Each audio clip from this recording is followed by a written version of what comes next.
Hi hello నమస్తే welcome to my YouTube channel dream of life. పెళ్ళయ్యాక నా భర్త ఈ ఇంటికి ఇల్లరికపు అల్లుడిగా రావాలి అని మా అక్క కోరుకుంది.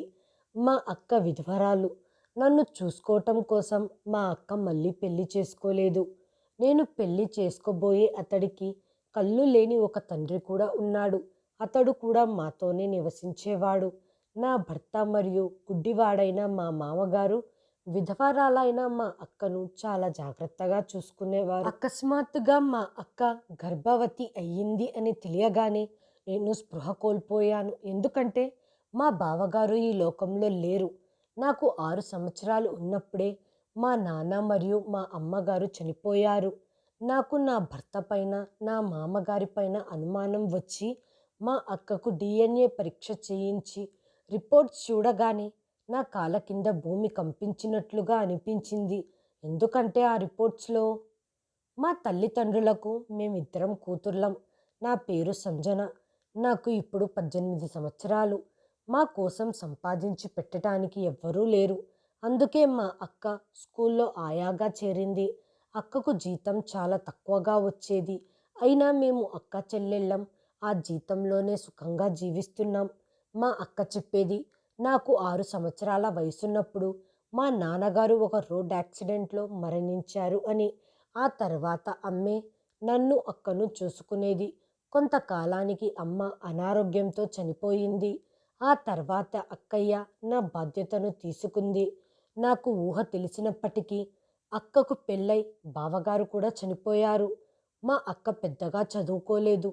తను చాలా అమాయకురాలు. అమ్మ నాన్న ఈ లోకం విడిచిపెట్టి వెళ్ళాక అక్క ఒక ప్రైవేట్ స్కూల్లో ఆయా ఉద్యోగం కోసం దరఖాస్తు చెయ్యగా తనకు ఉద్యోగం వచ్చింది. అక్క స్కూల్లో 8 సంవత్సరాలు పనిచేసింది. ఆ తర్వాత ఆమె ఉద్యోగం మానేసింది. అయినా అక్కకు నెల నెలా డబ్బు వచ్చేది. ఆ డబ్బును ఎవరిస్తున్నారు అనేది అక్క నాకు చెప్పలేదు. నేను అడిగినప్పుడల్లా ఆమె ఏదో ఒక సాకు చెప్పి తప్పించుకునేది. నేను కూడా 6వ తరగతి వరకు చదువుకున్నాను. ఎందుకంటే నాకు చదువు అంటే పెద్దగా ఇష్టం ఉండేది కాదు. మా దగ్గర అంత డబ్బు కూడా లేదు. కాబట్టి నేను ఇంట్లో కూర్చున్నాను. నా పెళ్లి గురించి మా అక్క ఎప్పుడు ఆందోళన చెందేది. మా అక్కకు ఒక కోరిక ఉండేది. నా భర్తను ఈ ఇంటికి ఇల్లరికపు అల్లుడుగా తీసుకురావాలి అనుకునేది. ఎందుకంటే నా పెళ్లి తర్వాత మా అక్క ఒంటరిగా ఉండాల్సి వస్తుంది కాబట్టి. నాకు మా అక్క అంటే చాలా ఇష్టం. నేను ఆమెను చాలా ప్రేమించేదాన్ని. ఒక్క క్షణం కూడా మా అక్కను ఒంటరిగా వదలాలన్న ఆలోచన కూడా చెయ్యలేను. క్లిష్ట పరిస్థితులను ఎదుర్కొంటూ మా అక్క నన్ను పెంచి పోషించిన విధానం నాకు మాత్రమే తెలుసు. ఆమె చాలా అందంగా మరియు యవ్వనంగా ఉండేది. కానీ నా కోసం మా అక్క మళ్ళీ పెళ్లి చేసుకోలేదు. మేముండే ఇల్లు కూడా మా అక్క పేరు మీదే ఉంది. మా అక్క ఇప్పుడు కూడా యవ్వనంగా కనిపిస్తుంది. అక్కకు పెళ్లి జరిగినప్పుడు తన వయసు కేవలం 14 సంవత్సరాలు అని మా అమ్మ నాతో చెబుతూ ఉండేది. మా అమ్మ కూడా పేద కుటుంబానికి చెందినదే. మా అమ్మ తన తల్లిదండ్రులకు ఒక్కతే కూతురు. అమ్మకి మంచి సంబంధం రావటంతో అమ్మమ్మ తాతయ్య వెంటనే అమ్మకు పెళ్లి చేసేశారు. మా నాన్న బ్యాంకులో సెక్యూరిటీ గార్డ్గా పనిచేసేవాడని మా అమ్మ నాతో చెప్పింది. నాన్నకు డ్యూటీ 12 గంటలు ఉండేది. ఒక్కొక్కసారి నైట్ డ్యూటీ, కొన్నిసార్లు డే డ్యూటీ చేసేవారు. మా నాన్నకు కొడుకు కావాలని చాలా కోరికగా ఉండేది. కానీ ఆ దేవుడు అతడికి ఒక కుమార్తెనిచ్చాడు. అయినా నాన్నగారు నన్ను చాలా ప్రేమగా చూసుకునేవారు. సెలవు రోజుల్లో నన్ను భుజాలపై ఎత్తుకొని పార్కుకు తీసుకెళ్లేవారు. నేను మా అమ్మ నాన్నలతో కలిసి చిన్నప్పుడు దిగిన ఫోటో మా అమ్మ నాకు చూపించింది. మీ నాన్నగారు చనిపోయిన తర్వాత నాకు చాలా పెళ్లి ప్రపోజల్స్ వచ్చాయి. కానీ నేను వాటిని తిరస్కరించాను అని అమ్మ చెప్పేది. మా అక్క కూడా అమ్మలాగే ఇప్పటికీ కూడా యవ్వనంగా అందంగా కనిపిస్తుంది. మా అక్కకి ఇప్పుడు 34 సంవత్సరాలు. మా అక్క చాలా తెల్లగా ఉంటుంది. విపరీతమైన ఎండల కారణంగా మనుషుల ఛాయల్లో చాలా తేడాలు కనిపిస్తుంటాయి. కానీ మా అక్క ఛాయలో మాత్రం ఎలాంటి తేడా రాలేదు. నాన్న తనతో పాటు సెక్యూరిటీ గార్డ్గా పనిచేస్తున్న వ్యక్తితోనే అక్కకు వివాహం చేశారు. నాన్న మరియు అమ్మ చనిపోయిన కొన్ని రోజుల్లోనే బావగారు కూడా యాక్సిడెంట్కి గురై చనిపోయారు. కేవలం నా కోసం మాత్రమే మా అక్క ఎన్ని సంబంధాలు వచ్చినా మళ్ళీ పెళ్లి చేసుకోలేదు. నాకు అక్కకు వయసు వ్యత్యాసం ఎక్కువగా ఉండటం వల్ల తను నన్ను సొంత కూతురిలా చూసుకునేది. తల్లి లేని లోటు తెలియనిచ్చేది కాదు. ఒకరోజు అక్క పక్కింటికి వెళ్ళి కొంతసేపటికి తిరిగి వచ్చి చాలా సంతోషంగా ఉంది. సంగతి ఏంటి అని అక్కని అడిగితే అక్క ఇలా చెప్పింది. సంజన, రేపు నిన్ను చూడటానికి కొంతమంది వస్తున్నారు. ఈ ఇంటికి కాబోయే అల్లుడు ఇల్లరికపు అల్లుడుగా మా ఇంట్లో ఉండాలి అని నేను వాళ్ళతో చెప్పేశాను. అప్పుడు పక్కింటి ఆంటీ నాకు తెలిసిన ఒక అబ్బాయి ఉన్నాడు అని చెప్పింది. అతడు గుడ్డివాడైన తన తండ్రితో కలిసి అద్దె ఇంట్లో ఉంటున్నాడు అని చెప్పి ఆ ఆంటీ వెంటనే ఆ అబ్బాయికి ఫోన్ చేసి నీ గురించి చెప్పి నువ్వు ఆ ఇంటికి ఇల్లరికపు అల్లుడిగా వెళ్ళటానికి సిద్ధంగా ఉన్నావా అని పక్కింటి ఆంటీ నా ముందే ఆ అబ్బాయిని అడిగింది. అతను కూడా సరే అని అంగీకరించాడు అని చెప్పగానే ఇక నేను మా అక్కతో ఏమీ మాట్లాడకుండగా అంగీకారమే అన్నట్లుగా తల దించుకున్నాను. మరుసటి రోజు ఒక ముసలావిడ ఒక అబ్బాయితో మా ఇంటికి వచ్చింది. అతడినే నేను పెళ్లి చేసుకోబోయేది. అతడు కూడా నా వయసువాడే. చూడటానికి చాలా అందంగా ఉన్నాడు. అతని పేరు యశ్వంత్. ఆ వృద్ధురాలు యశ్వంత్కి దూరపు బంధువు. మాటల మధ్యలో అక్క అతన్ని ఇల్లరికపు అల్లుడుగా రావాలన్న డిమాండ్ని వారి ముందు ఉంచింది. ఒకవేళ మీకు ఇది ఆమోద్య యోగమైతే ఈ ఆదివారం నాడు సింపుల్గా పెళ్లి చేసేద్దాం అంది. ఆ అబ్బాయి మా కండిషన్స్కి అంగీకరించాడు. కానీ అతను తన ముసలి అంధుడైన తండ్రిని తన వద్దనే ఉంచుకుంటాను అన్న షరతును పెట్టాడు. దీనికి మా అక్క అభ్యంతరం చెప్పలేదు. ఇరు కుటుంబాలు అంగీకరించటంతో ఆదివారం నాడు యశ్వంత్తో నాకు వివాహం జరిగింది. నేను అతనితో 2-3 రోజులు అతని అద్దె ఇంట్లో ఉన్నాను. ఆ తర్వాత తన సామాన్లన్నీ మా ఇంటికి షిఫ్ట్ చేశాం. మాకు 2 అంతస్తుల ఇల్లు ఉంది మరియు అందులో 6 చిన్న చిన్న గదులు ఉన్నాయి. అక్క ఒక గదిని యశ్వంత్ వాళ్ళ నాన్న కోసం ఇచ్చింది. ఇంకొక గదిలో నేను యశ్వంత్ ఉండేవాళ్ళం. అక్క మరొక గదిలో ఉండేది. మిగిలిన 2 గదులు ఖాళీగా ఉన్నాయి. అందులో ఒకటి స్టోర్ రూమ్గా ఉపయోగిస్తున్నాం. కింద ఉన్న మరొక గదిలో చిన్న సరుకుల దుకాణం నడుపుతున్నాం. యశ్వంత్ ఒక వార్తాపత్రికలో పనిచేసేవాడు. ఉదయం 8 గంటలకు వెళ్ళి సాయంత్రం 5 గంటలకు ఇంటికి వచ్చేవాడు. అతను చాలా మంచి వ్యక్తి. అతని ప్రవర్తన, మాటలు చాలా మర్యాదగా ఉండేవి. తనకు 8 ఏళ్ల వయసు ఉన్నప్పుడే తన తల్లి అనారోగ్యంతో మరణించింది అని అతడు చెప్పాడు. ఆ ముసలి తండ్రే తనకు తల్లి మరియు తండ్రి అయి పెంచాడు. ఆయన చాలా కష్టపడి పనిచేసేవాడు. అనుకోకుండగా ఓ ప్రమాదంలో తన తండ్రి కంటి చూపును కోల్పోయాడు. తన తండ్రి కళ్ళకు చికిత్స చేయించాలని యశ్వంత్ తీవ్రంగా ప్రయత్నించాడు. కానీ చికిత్సకు చాలా ఖర్చవుతుంది. అతడికి అంత జీతం వచ్చేది కాదు. అందుకే అతను తన తండ్రికి చికిత్స చేయించలేకపోయాడు. యశ్వంత్కు వేరే దేశం వెళ్ళి ఉద్యోగం చేయడం అంటే చాలా ఇష్టం. తాను సంపాదించిన డబ్బంతా తన తండ్రి కళ్ళకు వైద్యం చేయించటానికి ఖర్చు పెట్టేవాడు. కానీ అతను తన తండ్రిని విడిచి వెళ్ళలేకపోయేవాడు. ఎందుకంటే అతని తండ్రికి అతని అవసరం ఉంది కాబట్టి. మా మామగారు కూడా చాలా మంచి వ్యక్తి. కొన్ని రోజులు బాగానే గడిచాయి. మేము మా జీవితంలో చాలా సంతోషంగా ఉన్నాము. ఇంటి ఖర్చులు మొత్తం యశ్వంత్ భరించేవాడు. మా అక్క గ్యాస్ మరియు నీటి బిల్లును చెల్లించేది. యశ్వంత్ అల్లుడుగా ఇంటి బాధ్యతలను మొత్తం తీసుకున్నాడు. మా ఇంట్లో డబ్బు మరియు సంతోషం రావటం మొదలయ్యింది. శాలరీ పడిన ప్రతి నెల యశ్వంత్ నన్ను బయట డిన్నర్కి తీసుకొని వెళ్ళేవాడు. నేను మరియు యశ్వంత్ మంచి హోటల్లో డిన్నర్ చేసి అలా కొంచెం సేపు బయట సరదాగా తిరిగి ఇంటికి వచ్చేవాళ్ళం. యశ్వంత్ దగ్గర బైక్ ఉంది. ఒకరోజు మా అక్క దేనికోసమో బాధపడుతూ ఉండటం చూసి నేను చాలా కంగారు పడిపోయాను. ఆమె సైలెంట్గా కూర్చొని ఏదో ఆలోచిస్తూ ఉండేది. తను ఈ ప్రపంచంలో లేదు, మరొక ప్రపంచంలో ఉన్నట్లు ఉండేది. నేను మా అక్కతో ఆమె సమస్య గురించి అడగటానికి ప్రయత్నించాను, కానీ ఆమె నాతో ఏమీ చెప్పలేదు. అక్క అలవాట్లు నాకు బాగా తెలుసు. ఆమె రహస్యాలన్నీ తన మనసులోనే దాచుకునేది, కానీ ఎప్పుడూ బయట పెట్టేది కాదు. మా అక్క దేని గురించో ఇబ్బంది పడుతున్నట్లు నాకనిపించింది. అక్క వైఖరి నాకు అర్థం అవ్వట్లేదు. అక్క ఇంత కంగారుగా ఉండటాన్ని నేను చూడలేకపోయాను. నా కారణంగా మా అక్క తన జీవితాన్ని పాడు చేసుకుంది. మా అక్క వేరే పెళ్లి చేసుకోకుండా ఉండటానికి కారణం కూడా చెప్పింది. ఎవరికి తెలుసు, నేను మళ్ళీ పెళ్లి చేసుకుంటే వచ్చే నా రెండవ భర్త మంచివాడు అయ్యుంటాడో కాదో. ఒకవేళ అతడు నిన్ను సొంత మనిషిగా భావించకపోతే, అతడు నీపై జులుం చూపితే? ఇవన్నీ ఆలోచించే నేను మళ్ళీ పెళ్లి చేసుకోలేదు. ఇంకెప్పుడు పెళ్లి చేసుకోను. నా భర్త ఇంకా బ్రతికే ఉన్నాడని నేను భావిస్తున్నాను అని చెప్పింది. మా అక్క చిత్ర విచిత్రమైన మాటలు విని నేను కంగారు పడేదాన్ని. తమ భర్తలు చనిపోయిన తర్వాత పిల్లలు ఉన్నప్పటికీ మళ్ళీ పెళ్లి చేసుకునే తల్లులను నేను చాలామందిని చూశాను. వయసుకు వచ్చిన పిల్లలు ఉన్నా వాళ్ళు అవేవి పట్టించుకునేవాళ్ళు కాదు. ఆ తర్వాత అదే తల్లి తన భర్త కోసం తన బిడ్డలను కూడా వదిలేయటానికి సిద్ధంగా ఉంటుంది అని తర్వాత తెలుస్తుంది. పురుషుడు లేకుండగా స్త్రీ శూన్యమని, ఒంటరి మహిళ పురుషుడు లేకుండగా జీవించలేదు అని చాలామంది అభిప్రాయపడుతుంటారు.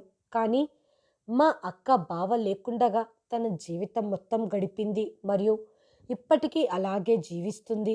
రోజులు గడుస్తున్న కొద్దీ మా అక్క కష్టాలు కూడా పెరిగాయి. అక్క తన కష్టాలను నాతో ఎందుకు చెప్పుకోలేదో అని నేను లోపల ఆందోళనగా ఉండేదాన్ని. యశ్వంత్ కూడా అదే విషయాన్ని గ్రహించాడు. అతను నా అక్కని వదిన కంటే ఎక్కువగా తన తల్లిగా భావించేవాడు.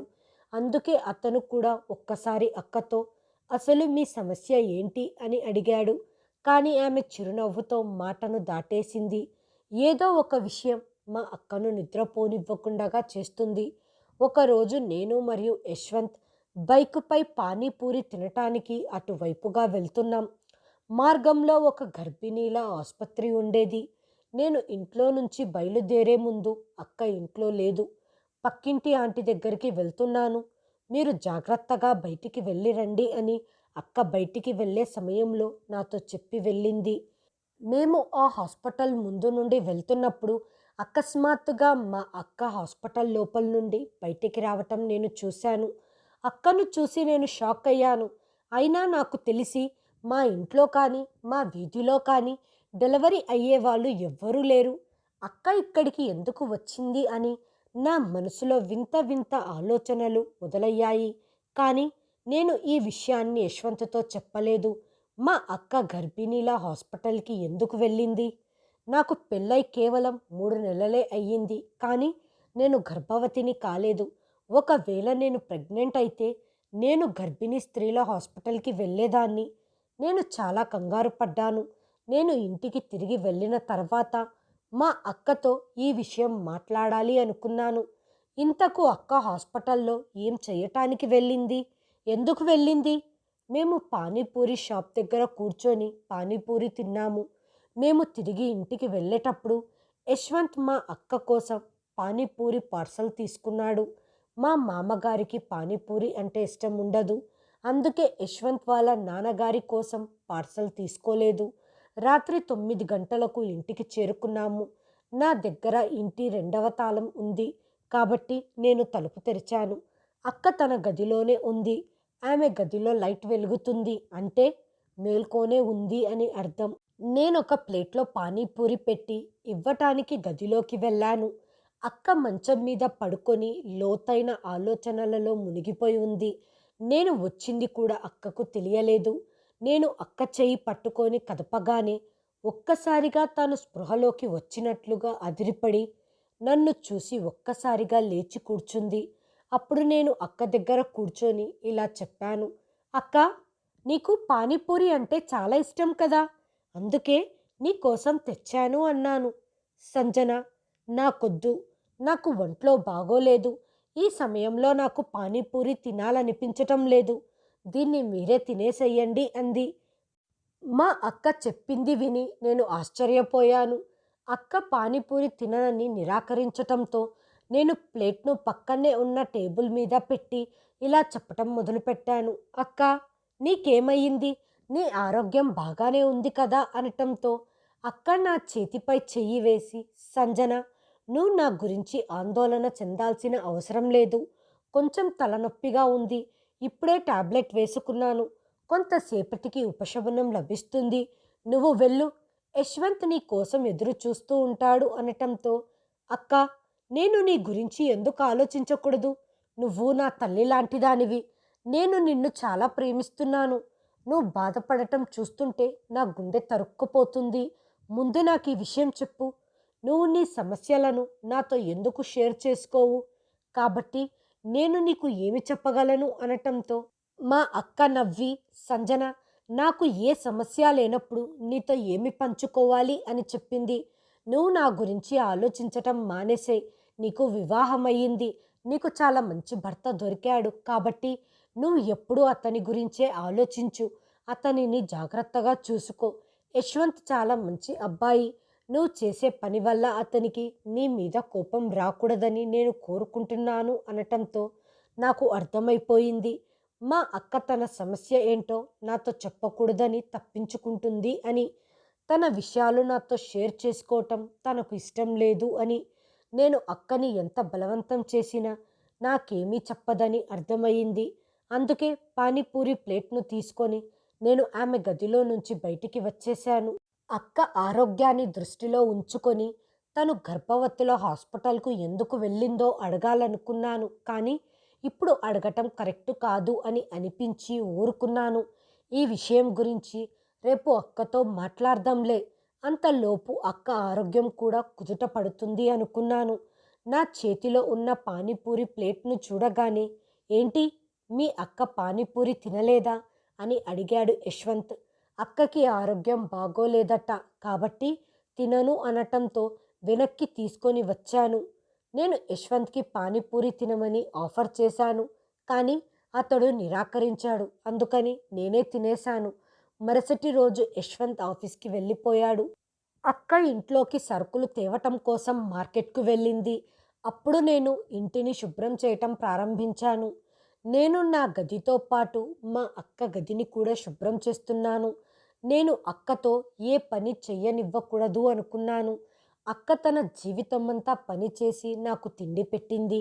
కానీ అక్క నాతో ఇలా చెప్పేది, అయినా నాకు ఇప్పుడెంత వయసు అయ్యిందని, ఇప్పుడు నుంచే రెస్ట్ తీసుకోవటం ప్రారంభిస్తే నేను అనారోగ్యానికి గురవుతాను. అందుకే అక్క ఇంటి పనులే కాకుండా బయట పనులు కూడా చేసేది. అందుకే ఇంట్లోకి కావాల్సిన సరుకులను, కూరగాయలను అక్క తీసుకొని వచ్చేది.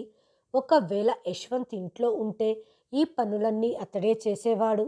నేను ముందుగా అక్క గదిని శుభ్రం చేయటం ప్రారంభించాను. మా మామగారికి చూపు సరిగ్గా ఉండకపోవటంతో ఆయన గదిలోనే ఉండేవారు. మా అక్కే అతనికి ఆహారం ఇచ్చేది. యశ్వంత్ రోజు సాయంత్రం సమయంలో అతని తండ్రిని వాకింగ్కి తీసుకొని వెళ్ళేవాడు. ఇది మా మామగారికి చాలా మంచి అనుభూతిని కలిగించింది. నన్ను, మా అక్కను మరియు యశ్వంత్ను మా మామగారు చాలా మెచ్చుకునేవారు. మా అక్క గదిని క్లీన్ చేస్తుండగా అకస్మాత్తుగా నా కళ్ళు టేబుల్ డ్రాయర్లో నుంచి సగం బయటికి వచ్చిన పేపర్ల మీద పడ్డాయి. అయినా ఇక్కడ ఏ కాగితం ఉంది అని చీపురును నేలపై విసిరి ఆ డ్రాయర్లో నుంచి వచ్చిన కాగితాన్ని బయటికి తీశాను. ఆ పేపర్ మీద సుగుణ ప్రెగ్నెంట్ హాస్పిటల్ అని రాసి ఉంది. ఈ సుగుణ ప్రెగ్నెంట్ హాస్పిటల్లో నుంచి నిన్న అక్క బయటికి రావటం నేను చూశాను. పేపర్పై రాసి ఉన్నది చదవగానే నేను షాక్కి గురయ్యాను. నేను నమ్మలేకపోయాను. నాకు కొంచెం ఇంగ్లీష్ చదవటం వచ్చు. అందుకే ఆ పేపర్లో ఏం రాసిందో చదివాను. ఆ పేపర్లలో రాసిన దాని ప్రకారం మా అక్క ఇప్పుడు 2 నెలల గర్భవతి. మా బావగారు బ్రతికిలేరు. మరి ఇది ఎలా సాధ్యమవుతుంది? ఇంట్లో మా ముసలి మామగారు, నా భర్త మాత్రమే ఉండేవారు. మామగారితో కానీ లేదా నా భర్తతో కానీ అక్కకు సంబంధం ఉందా అని ఆలోచన వచ్చింది. ఇది చాలా తప్పుడు ఆలోచన అని నాకు తెలుసు. కానీ నేను దాని గురించి ఆలోచించాల్సి వచ్చింది. మా బావగారు చనిపోయిన తర్వాత మా అక్క ఏ మనిషి వైపు కన్నెత్తి కూడా చూడలేదు. అలాంటిది ఇప్పుడు ఇలా ఎందుకు చేసింది అని అక్కని అడగాలనుకున్నాను. కానీ నాకు ధైర్యం చాలలేదు. నాకిప్పుడు అర్థమయ్యింది. మా అక్క రాత్రనక పగలనక ఎందుకు ఆందోళన చెందుతుందో అని. రోజు రోజుకి అక్క ఆరోగ్యం ఎందుకు క్షీణిస్తుందో ఇప్పుడు తెలిసింది. అక్క మాత్రమే నిజం చెప్పగలుగుతుంది. తన కడుపులో పెరుగుతున్న బిడ్డ ఎవరిదో అని. అక్క చాలా నీతిమంతురాలు. ఇలా ఎలా చెయ్యగలిగింది అని నేను చాలా ఆశ్చర్యపోయాను. ఇప్పుడు ఈ వయసులో ఇలాంటి తప్పు ఎందుకు చేస్తుంది? చివరికి అక్క ఏ వ్యక్తితో సంబంధం పెట్టుకుంది? నేను ఈ విషయం గురించి పూర్తిగా తెలుసుకోవాలి అనుకున్నాను. ఇన్ని రోజులు మా అక్క నాకు ఆదర్శం. కానీ ఆ రిపోర్ట్స్ చూసిన తర్వాత అక్కపై కోపం వచ్చి నా అభిప్రాయాన్ని మార్చుకున్నాను. ఆ రిపోర్ట్లను కబోర్డ్లో పెట్టకుండగా నా దగ్గరే ఉంచుకున్నాను. అక్క గది శుభ్రం చేశాక నా గదికి వెళ్ళిపోయాను. నా మనసులో లేదు. నా మనసులో ఏవేవో ఆలోచనలు వస్తున్నాయి. అందుకే నేను నా గదిని క్లీన్ చేయలేదు. కానీ అవకాశం దొరికితే అక్కతో మాట్లాడాలి అని డిసైడ్ అయ్యాను. నేను నిజం తెలుసుకోవాలి అనుకున్నాను. కోపంతో నా రక్తం మరుగుతుంది. కొంతసేపటికి అక్క కూరగాయలు ఆహారం తీసుకొని ఇంటికి వచ్చింది. నేను బాధగా ఉండటం చూసి, అక్క, సంజన, ఏమయ్యింది? ఎందుకలా ఉన్నావు? నీ ముఖం చూస్తుంటే ఏదో టెన్షన్లో ఉన్నట్లు తెలుస్తుంది. ఏమైనా జరిగిందా అని అనగానే నేను అక్క రిపోర్ట్లను ముందు ఉంచాను. అక్క ముఖం పాలిపోయింది. ఆమె కంగారు పడింది. కళ్ళు పెద్దగా చేసి చూస్తూ ఉండిపోయింది. నేను మౌనంగా ఉండిపోయాను. అక్క మౌనం నన్ను తినేస్తుంది. నేను కోపంతో ఊగిపోతూ ఇలా అడిగాను, అక్క, ఇదంతా ఏంటి? ఎవరితో నీకు తప్పుడు సంబంధం ఉంది? నీ కడుపులో పెరుగుతున్న ఈ బిడ్డకు తండ్రి ఎవరు? చెప్పక్క అనటంతో అక్క రిపోర్ట్స్ నా చేతిలో ఉండటాన్ని చూసి ఆమె నమ్మలేకపోయింది. తన నోటికి ఎవరో తాళం వేసినట్టుగా సైలెంటుగా అయిపోయింది. అక్క మౌనాన్ని బట్టి నిజంగా ఆమె ఎవరితోనో తప్పుడు సంబంధం పెట్టుకుంది అని అర్థమయ్యింది. అక్క మౌనంగా ఉండటం చూసి నా కోపం మరింత పెరిగింది. నేను రెండవసారి మళ్ళీ మా అక్కని కోపంగా అడిగాను, అక్క, నీకు ఎవరితో సంబంధం ఉంది?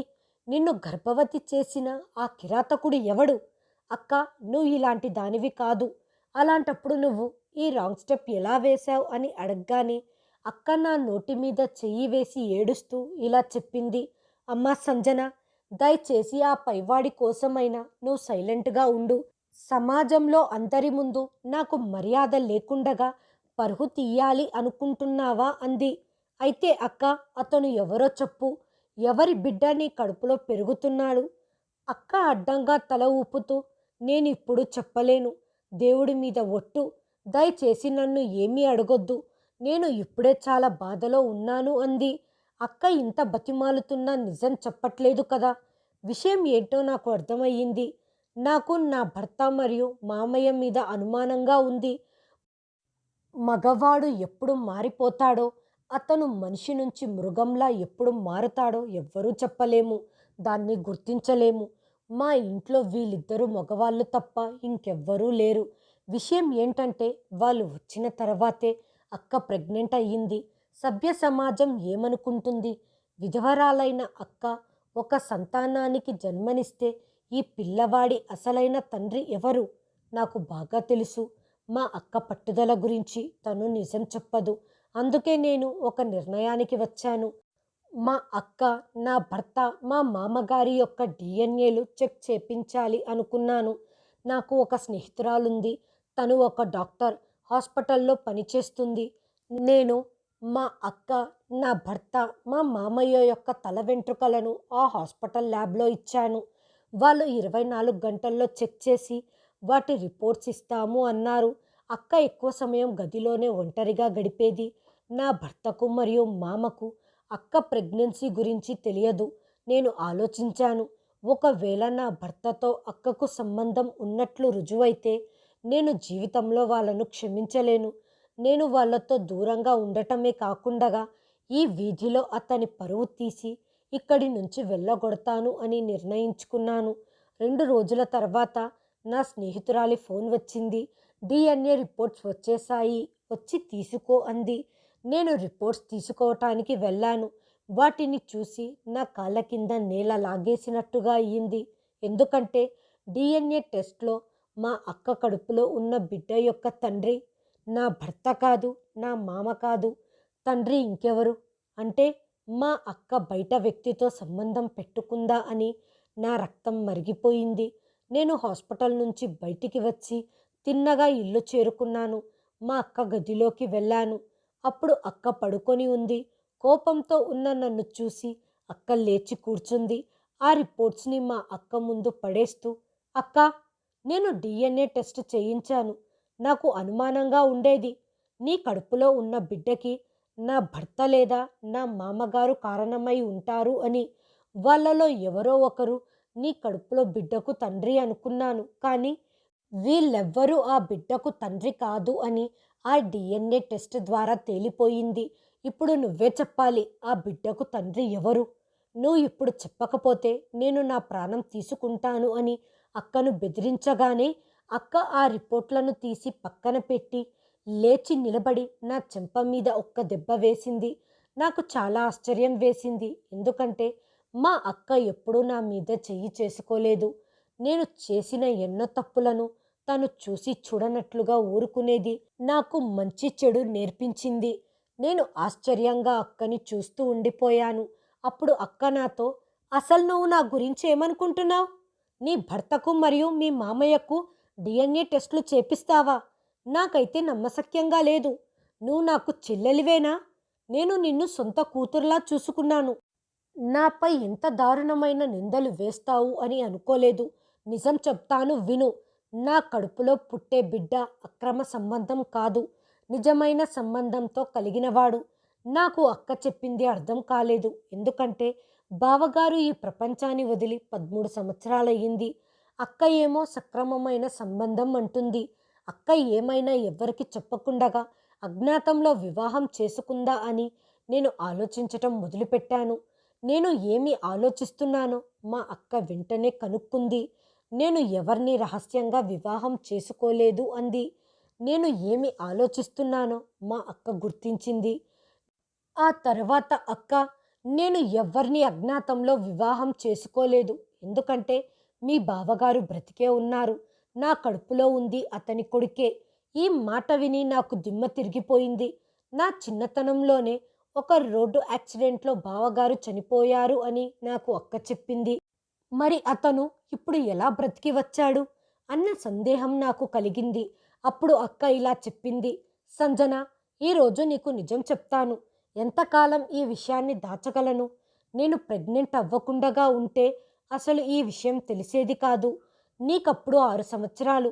అప్పుడు మీ బావగారు ఒక బ్యాంక్లో గార్డుగా పనిచేస్తున్నారు. ఆయన ఇంకొందరితో కలిసి డ్యూటీ చేస్తున్నారు. అదే సమయంలో కొందరు దొంగలు లోపలికి చొరబడ్డారు. డబ్బు మరియు నగలను దోచుకొని అక్కడి నుంచి వెళ్ళిపోయారు. బ్యాంక్ మేనేజర్ అనుమానం ఏంటంటే ఆ డబ్బులు మీ బావగారే దొంగతనం చేయించి ఉంటారు అని. అందుకే అతను మీ బావగారిని పోలీసులకు అప్పగించారు. పోలీసులు అతన్ని కోర్టులో ప్రవేశపెట్టారు. న్యాయస్థానం అతనికి 20 సంవత్సరాల జైలు శిక్షను విధించింది. ఈ మధ్య మీ బావగారు జైలు నుంచి విడుదలై వచ్చారు. నేను ఆయన పరువును కాపాడే ఉద్దేశంతో మీకు ఆయన చనిపోయాడు అని అబద్ధం చెప్పాను. మన బంధువులు కూడా మీ బావగారు ఆ దొంగలతో కలిసిపోయాడు అని అనుకున్నారు. నేను మీ బావగారిని ఎంతగానో ప్రేమించాను. నేను ఎప్పుడు ప్రెగ్నెంట్ అయ్యానో నాకే తెలియదు. మీ బావగారికి ఎప్పుడైతే ఈ విషయం చెప్పానో ఆయన చాలా సంతోషించారు. మేము ఈ ఊరిని వదిలేసి వేరే ఊరికి వెళ్ళిపోయి అక్కడ స్థిరపడదాము అని అనుకున్నాము. ఎందుకంటే ఇరుగు పొరుగు వాళ్ళకి మన గురించి మాట్లాడుకునే అవకాశం ఇవ్వకూడదు అనుకున్నాము. నువ్వు అడుగుతుంటావు కదా, అక్క, నీకు ఖర్చులకు డబ్బులు ఎక్కడి నుంచి వస్తున్నాయి అని. మీ బావగారే ఆ డబ్బులు సహాయం చేసేవాళ్ళు. జైలు నుండి విడుదలయ్యాక మీ బావగారు ఒక కంపెనీలో పనిచేసేవారు. ఆయన నాకు ప్రతి నెలా డబ్బులు ఇచ్చేవారు. ఈ మాట విని నా గుండెల్లో నుంచి వేడి గాలులు వీచాయి. నేను సిగ్గుతో తలదించుకున్నాను. ఇలాంటి మా అక్కన నేను అవమానించాను అని నేను కోపంతో ఎన్నో మాటలు మాట్లాడాను. కానీ దీనిలో అక్క తప్పు కూడా ఉంది. ఎందుకంటే నేను అడిగినప్పుడే ముందే అక్క నాతో నిజం చెప్పి ఉంటే విషయం ఇంత దూరం వచ్చి ఉండేది కాదు. నాకు కోపం వచ్చేది కాదు. నేను ఆవేశంలో అక్కను ఎన్నో మాటలు తిట్టాను. నేను ఎప్పుడైతే అక్కకు మనస్ఫూర్తిగా క్షమాపణలు అడిగానో అప్పుడు అక్క నన్ను క్షమించేసి నన్ను మనస్ఫూర్తిగా ఆనందంగా దగ్గరికి తీసుకుంది. మా అక్కే నాకు సర్వస్వం. ఆమెను బాధపెట్టి నేను ఏమి సాధించగలను? నేను యశ్వంత్‌కి విషయమంతా చెప్పాను. ఆయన కూడా ఎప్పుడెప్పుడు తన తోటి అల్లుడిని కలుస్తానా అని ఉత్సాహంగా ఉన్నారు. మేము ఆ ప్రాంతాన్ని వదిలేసి వేరే ప్రాంతంలో ఇల్లు కొనుక్కొని అక్కడికి వెళ్ళిపోయాము. బావగారు కూడా మా దగ్గరికి వచ్చేశారు. నేను, ఆయన చాలా సంతోషించాము. మేమంతా కలిసి ఒకే ఇంట్లో సుఖ సంతోషాలతో ఉన్నాము. హాయ్ ఫ్రెండ్స్, ఈ వీడియోను చివరి వరకు చూసినందుకు ధన్యవాదాలు. ప్లీజ్ సబ్స్క్రైబ్ చేయండి, లైక్ చేయండి, షేర్ చేయండి, కామెంట్ చేయండి. Thanks for watching.